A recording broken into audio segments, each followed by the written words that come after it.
अस्सलाम वालेकुम। SM news के साथ मैं हूं इश्तियाक अली। खबरों का सिलसिला बढ़ाते हुए खबर शामिल करते हैं टंडोवाला यार से।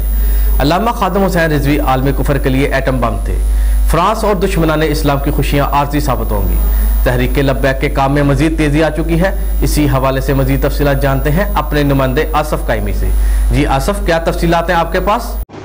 जी, अल्लामा खादिम हुसैन रिजवी आलिम फ़िक्र के लिए एटम बम थे। फ्रांस और दुश्मनान इस्लाम की खुशियाँ आर्जी साबित होंगी।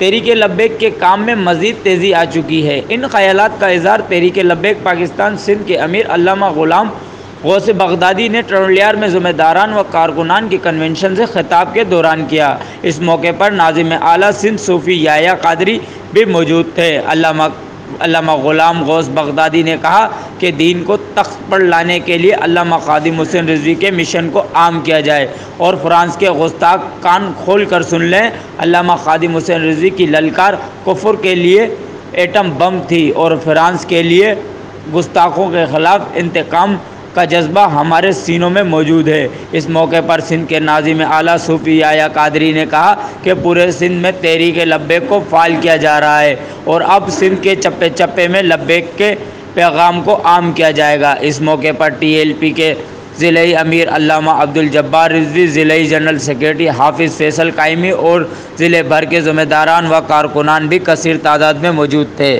जी बहुत शुक्रिया आसफ, तफसीलात से आगाह करने के लिए। अब तक के लिए इतना ही। मजीद खबरों के लिए देखते रहिए SM न्यूज़।